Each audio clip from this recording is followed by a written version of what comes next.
디벨롭을 많이 못한 상태에서 지금 사용하고 있습니다. 그래서 이 전세 제도를 어떻게든 개선을 해서 임대인이나 임차인이 이 전세 제도를 이용을 해서 내 집도 마련하고 네. 또 정상적으로 임대 사업을 할 수 있도록 만들어줘야 되는 거죠. 지금 사실 상당히 많은 분들이 전세를 좀 없애고 월세로 좀 가야지 부동산 시장도 안정될 것이다. 이런 주장도 많이 하시는 것 같아요. 전세는 결국 종말할 것이다. 근데 이건 좀 가능성이 있는 얘기로 생각하시나요?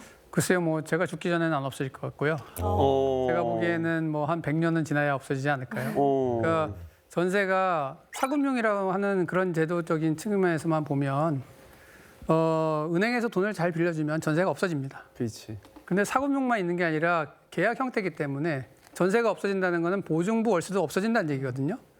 근데 우리나라에 외국처럼 월세 한 2개월치만 보증금으로 내고 하는 월세는요. 전체 시장이 1%밖에 안 됩니다. 전월세 시장이. 나머지는 그거보다 훨씬 보증금이 커요. 지금 시중에 전세 보증금이 1,000조가 넘지 않습니까? 네. 그리고 이건 전세 보증금만 따진 거예요.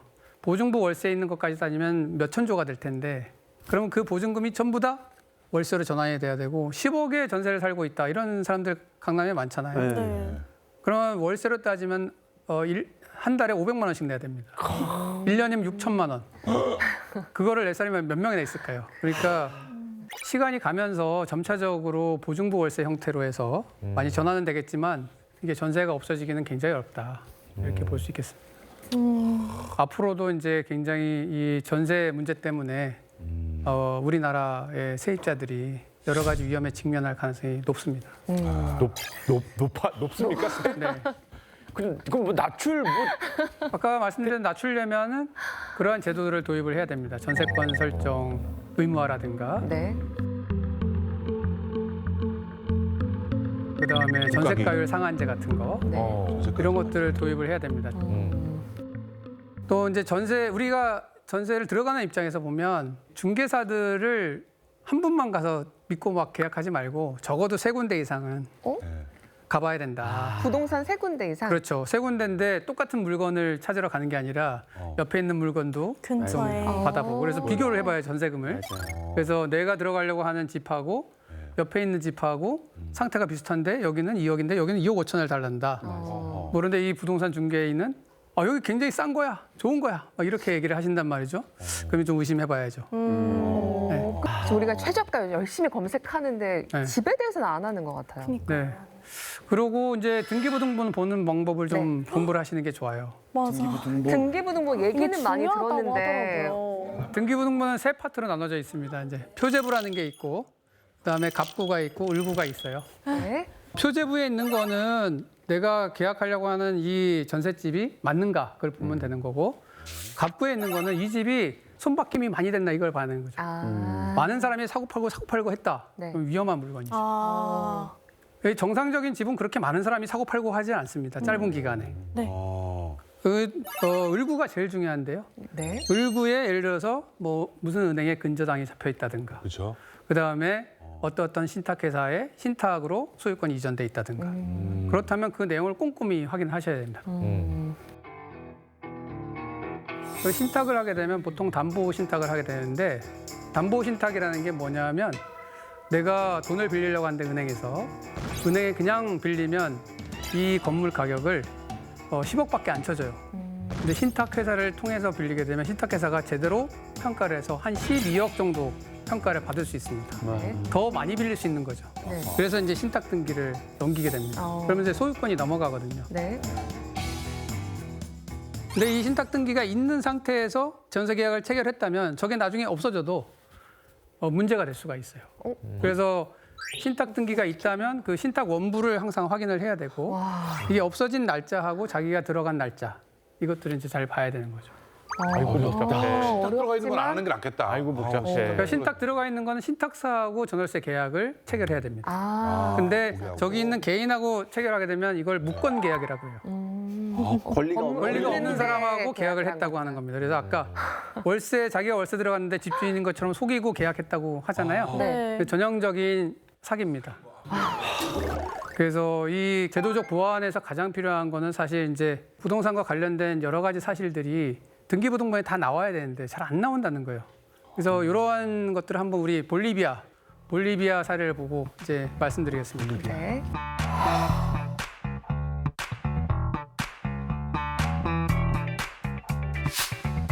이건 이제 알로디알이라고 하는 볼리비아 등기부 등본입니다.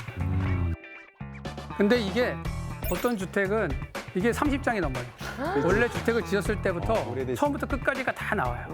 등기부들이 있어. 그래서 여기서 전세가 누가 들어와서 얼마에 들어왔다가 언제 전세 나갔는지 훨씬 자세하네요. 이런 게 다 들어와 있어요. 근데 우리는 전세권 설정을 하거나 임차권 설정을 하지 않는 이상 등기부 등본에 그게 안 나옵니다.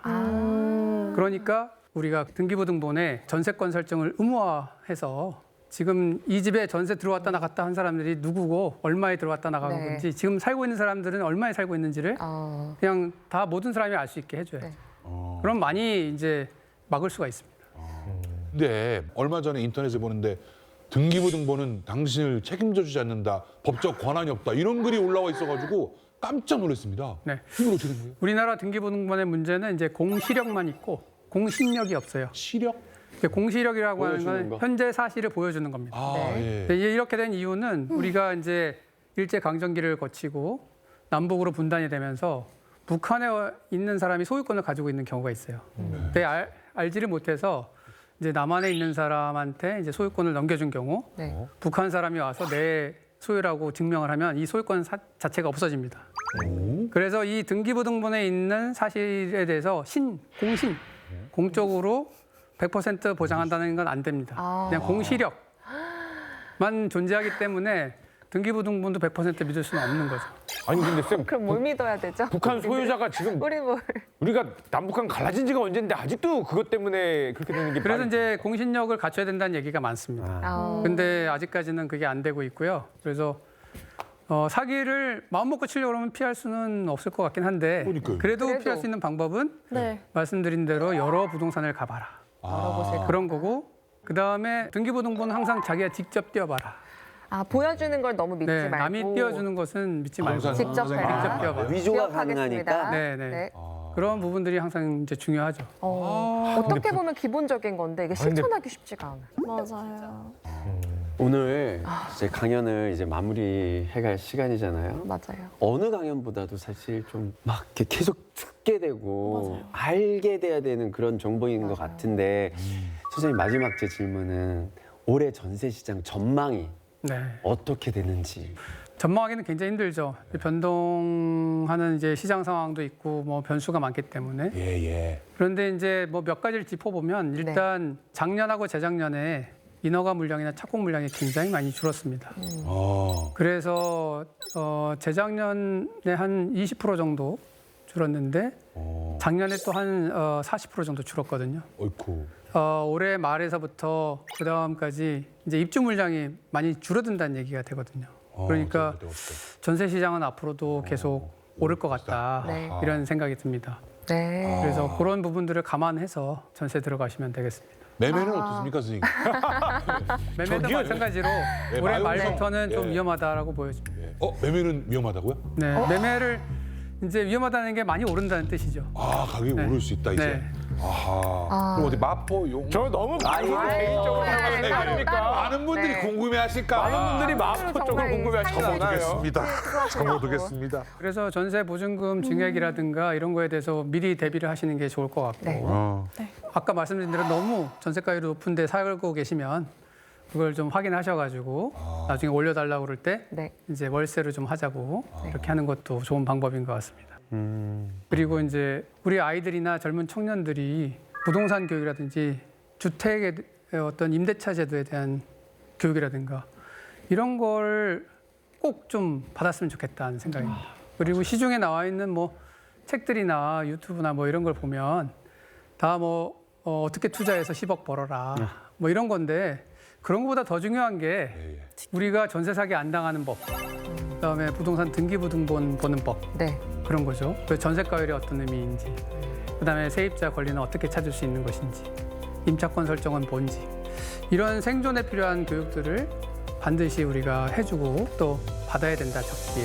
그래서 이런 부분들이 이제 우리 세대가 젊은 세대들 또 그 후대를 위해서 좀 준비를 해야 되는 그런 상황이 아닌가 생각이 됩니다. 네. 네.